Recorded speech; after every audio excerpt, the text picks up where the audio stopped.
Bonjour, c'est Ursule, bienvenue à Vieux Miséricorde. On est le 4 avril 2026. Alors je viens parler de la chute de Babylone. Amen. Alors nous sommes dans les temps où nous allons expérimenter, ou bien nous sommes en train de voir comment Babylone est tout simplement en train de s'effriter petit à petit. Et on pourrait s'arrêter et se demander, mais Babylone, c'est quoi? Que représente Babylone? Nous savons que c'était l'ancien État. Je ne sais pas si aujourd'hui on appelle cet État l'Irak ou bien, voilà. Je sais seulement que c'était la nation de Nebuchadnezzar, le roi puissant du temps. Et Judas n'écoutait pas Dieu. Et à plusieurs reprises, Dieu leur a dit de se ranger, de revenir de leur égarement, mais Judas n'écoutait pas. Alors Dieu leur a dit, ok, puisqu'il en est ainsi, je vous soumets au roi Nebuchadnezzar, vous serez déportés là-bas, et ainsi la terre va se reposer. Et une fois là-bas, en terre étrangère, vous allez apprendre à vous mettre au pas, et quand 70 ans seront passés, le Seigneur va vous ramener. Alors, nous savons que de ce lot s'est trouvé Shadrach, Meshach, Abednego et puis Daniel, qui ont servi au palais royal et puis qui étaient vraiment des exemples de la gloire de Dieu, parce que le roi Nebuchadnezzar a donné sa vie à Dieu, et aussi plusieurs personnes de la Babylone ont fini par connaître le Dieu vivant par l'intermédiaire des Judéens qui étaient là-bas. Amen. Et c'est ça que Dieu fait. Dieu est un Dieu extraordinaire. Peu importe l'endroit où tu es là pour la gloire de Dieu. Si tu as quitté l'Occident et que tu habites en Afrique ou bien en Asie, tu es là pour la gloire de Dieu. Alors j'espère que par ton comportement, les gens viennent à se questionner sur le Dieu qui est ton Dieu. Amen. Maintenant, si aussi tu as quitté un autre continent comme l'Afrique et que tu es en Occident, il est important que en toi, les gens puissent voir Dieu. Parce que peu importe l'endroit où on est là pour la gloire de Dieu. Alors, Babylone s'est étendue petit à petit, si bien que Dieu a fait boire la coupe de sa colère à toutes les nations de la terre. Et de 70 ans, années de notre temps, ça s'est étendu, si bien qu'aujourd'hui, on ne sait pas exactement à quoi correspondent les 70 ans, mais le Seigneur a dit, après les 70 ans, la terre sera jugée. Et nous sommes dans ces temps-là, et dans le jugement de la terre, alors Babylone sera détruite. Et si nous continuons de plonger le regard dans les prophéties de Daniel, on se rendra compte que Daniel a vu 4 royaumes s'élever de la terre. Et le dernier royaume, qui est le 4e, serait un royaume terrible qui soumettrait les gens et puis qui vraiment marcherait contraire à Dieu. Et nous savons que nous sommes en train de vivre ce 4e royaume sur la terre. Depuis quand? Je ne peux pas je peux pas dire ça a commencé à tel moment et ça va finir à tel autre. Tout ce que je sais, c'est que le 4e royaume décrit par Daniel est actif sur la terre depuis quelque temps déjà.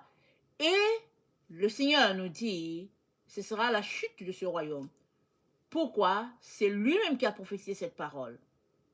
Et pour que tu ne sois pas emporté avec Babylone en chute, le Seigneur nous a demandé de nous repentir.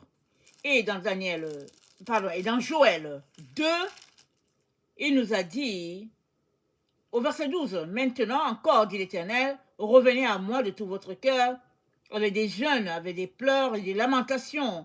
Déchirez vos cœurs et non vos vêtements, et revenez à l'Éternel votre Dieu, car il est compatissant et miséricordieux, lent à la colère, riche en bonté, et il se répand de mots qu'il envoie.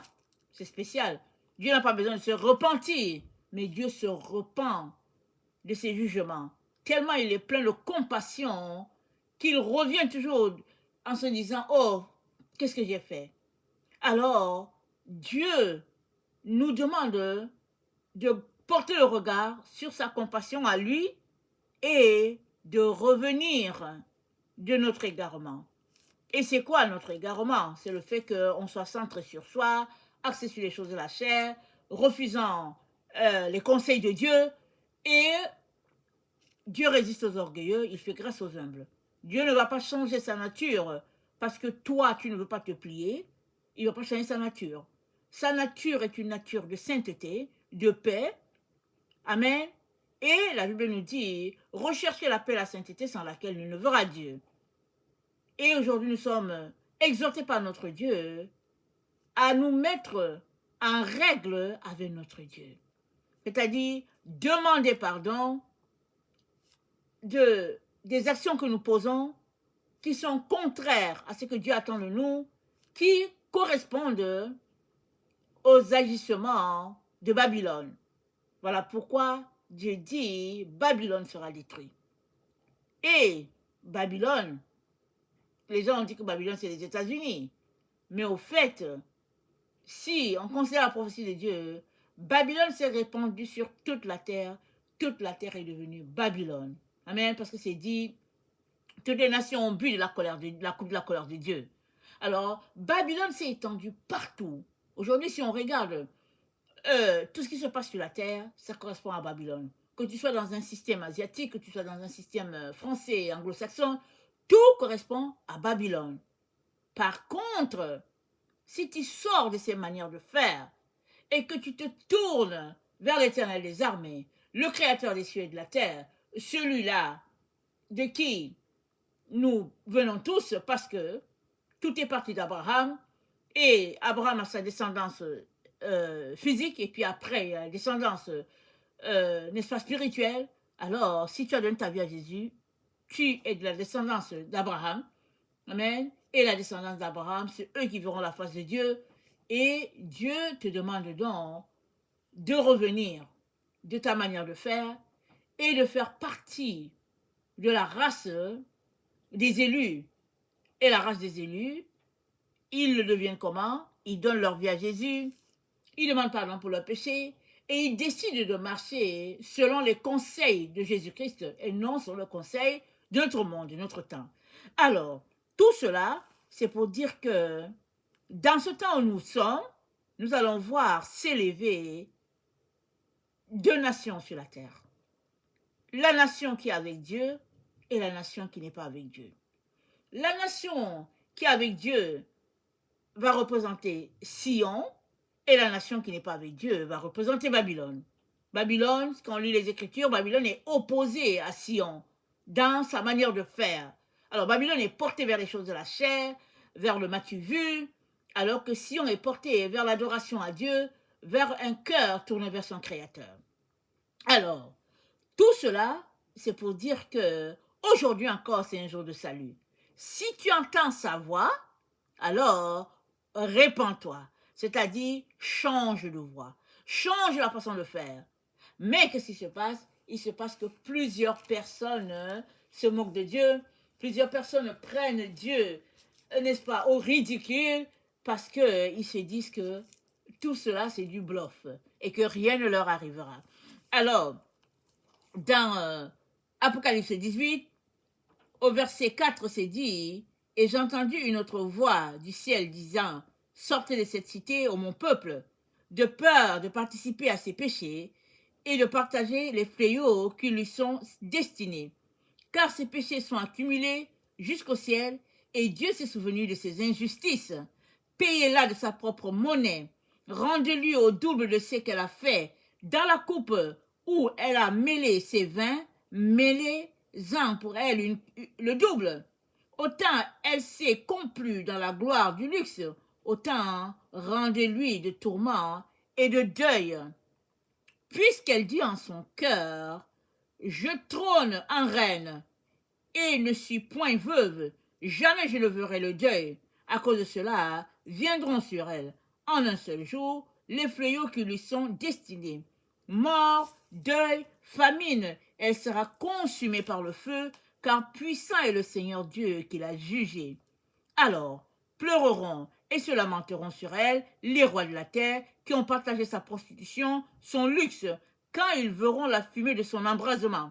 Ils se tiendront à distance par crainte de son tourment et ils diront: malheur, malheur, ô grande cité Babylone, cité puissante, il a suffi d'une heure pour que tu sois jugé. Et les marchands de la terre pleurent et prennent son deuil, car nul n'achète plus leur cargaison. Cargaison d'or, d'argent, de pierres précieuses et de perles, etc., etc. Amen. Alors, voilà le sort qui est réservé à tous ceux-là qui refusent Dieu. Pourquoi est-ce qu'ils refusent Dieu? Ils refusent Dieu à cause de ces choses luxueuses. Les voyages, les plaisirs, et puis les moqueries, n'est-ce pas? Prendre Dieu au ridicule, et puis faire de lui une pièce de théâtre. Voilà ce qui se passe sur notre terre. Mais Dieu dit, tous ceux-là qui vont demander pardon, qui vont revenir de leur appétit pour les choses de ce monde, tout cela, Dieu va les protéger. Amen.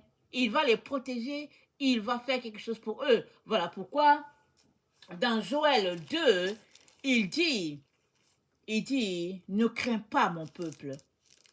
C'est dit dans Joël 2, le verset 18, l'Éternel est ému de jalousie pour son pays et il épargne son peuple.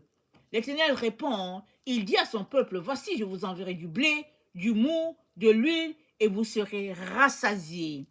Amen. Et je ne vous livrerai plus à l'opprobre parmi les nations. J'éloignerai de vous l'ennemi du nord, je le chasserai vers une terre aride et déserte, son avant-garde dans la mer orientale, son arrière-garde dans la mer occidentale, et son infection se répandra, sa puanteur s'élèvera dans les airs, parce qu'il a fait de grandes choses. Terre, ne crains pas, sois dans l'allégresse et réjouis-toi, car l'Éternel fait de grandes choses.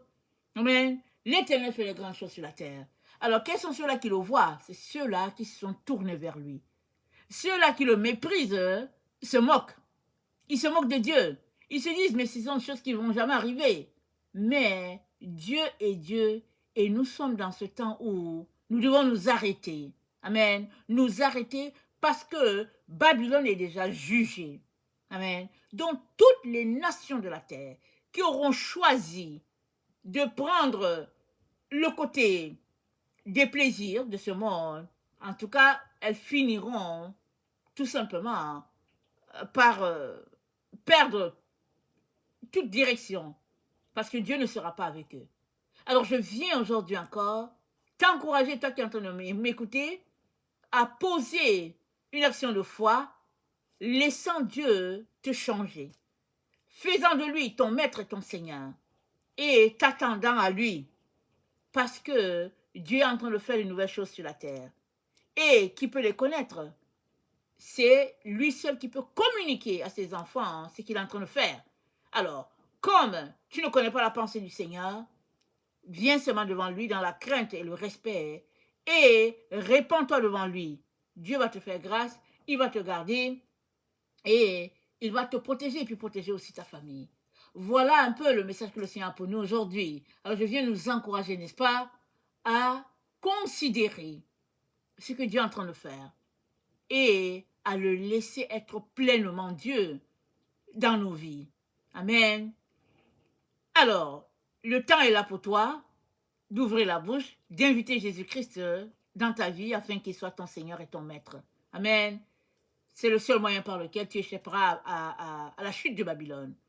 Et une fois que tu donnes ta vie à Jésus, marche devant lui, dans la vérité, dans la sincérité. Amen. Et détourne-toi des choses que Dieu n'aime pas. Le Seigneur, par son Saint-Esprit, va te guider, va te montrer le chemin et il va te permettre, alléluia, d'accomplir ce pourquoi il t'a envoyé sur la terre. Que le Seigneur bénisse sa parole. Amen. Alléluia. Amen.